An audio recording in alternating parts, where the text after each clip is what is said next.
បាទសួស្តីបងប្អូននេះមានជង្គង់ខ្លារខិនរបស់ខ្មែរយើងហើយនឹងខ្នាយប្រភេទខ្នាយពិសេសបាទប្រភេទខ្នាយពិសេសឲ្យដោះម្រះណាបងប្អូនដោះម្រះហ្នឹងហើយរត់ជង្គង់ខ្លាមួយទៀតសិន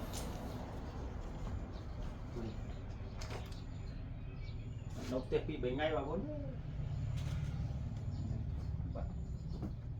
បាត់ទៅណាបាត់ហើយម៉ែតណាដែរអត់ឃើញ stop សិនជង្គង់ខ្លានេះជាប្រភេទជង្គង់កែវបងប្អូនជង្គង់កែវហ្នឹងហើយខ្ញុំមើលຂະຫນាតនៅសល់4ហ៊ុនបងប្អូនណាសល់ຂະຫນាតសល់4ហ៊ុនបាទជង្គង់កែវនេះបើសិនជាអត់បាក់គុលຂະຫນាតមិនក្រោមពី6ហ៊ុនកន្លះទេបងប្អូនបាទ6ហ៊ុន2ឬក៏6ហ៊ុនកន្លះក៏ព្រោះជង្គង់កែវនោះកាលណាតែយើងដោះចេញពីធ្គាមមកគឺវាដាច់មួយកណាត់តែម្ដងអញ្ចឹងអ្នកដែលធ្លាប់កាន់ជង្គង់ដឹងហើយបាទហើយជង្គង់ជាប្រភេទជង្គង់តៃសាបងប្អូនជាប្រភេទជង្គង់តៃសានេះគេចប់របស់វានេះគេចប់របស់វាបាទគេចប់របស់វាពូគេដើរព្រៃតែគេឃើញគេដកមកតែប៉ុណ្្នឹងទេបាទនេះជាជង្គង់ខ្លារខិនហើយជង្គង់កែវបងប្អូនបាទជង្គង់កែវជង្គង់នោះគឺខ្ញុំទុកមួយបងប្អូនគឺខ្ញុំទុកមួយគឺខ្ញុំទុកខាងនេះមួយបាទព្រោះដើម្បីទុកឲ្យតែមានទេបងប្អូនទុកឲ្យតែមានក្នុងកិច្ចក្នុងការគោរពណាបាទកិច្ចក្នុងការគោរពអញ្ចឹងបងប្អូនដែលស្រឡាញ់អាចសួរនាំបានហើយយើងមើលបង្កម្មដៃបាទបង្កម្មដៃនេះសាមពីស្នែងក្របីឃ្លៀកបងប្អូនណាក្របីឃ្លៀកមានស្នែងខោលមានស្នែងញីមានស្នែងមេនិងស្នែងឈ្មោលបាទ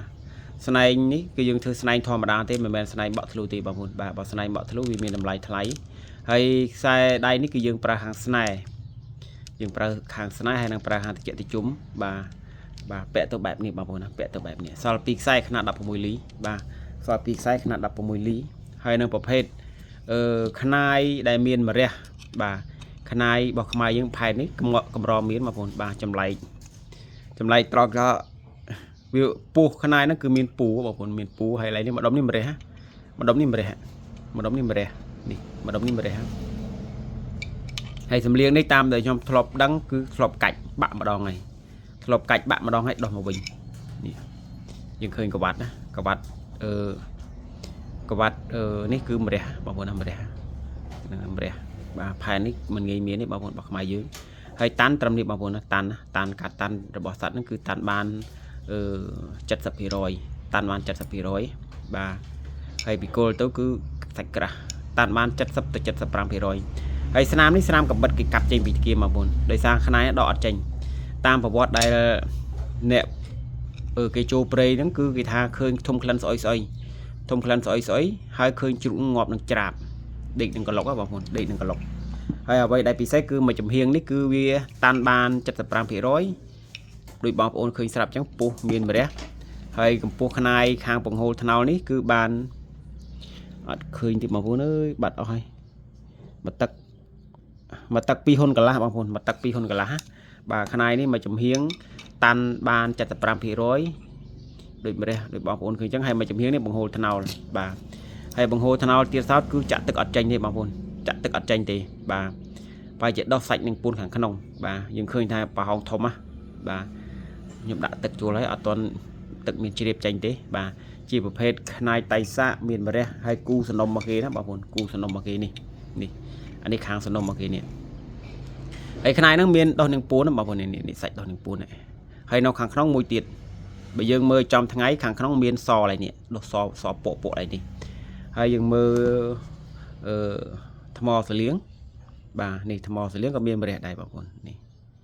ថ្មសលៀងក៏មានម្រះដែរឃើញទេកពីកពកនេះម្រះសាច់ម្រះបាទអញ្ចឹងសំណុំមកគេបងប្អូនសំណុំមកគេបាទហើយមួយនេះជាប្រភេទតៃសាទេបាទតៃសាគេរឹបបានហ្នឹងហើយងាកមកចម្លាក់យើងវិញបាទចម្លាក់ដែលខ្ញុំសាងហ្នឹងគឺសាងពីស្នែងបក់ធ្លុះបាទស្នែងបក់ធ្លុះ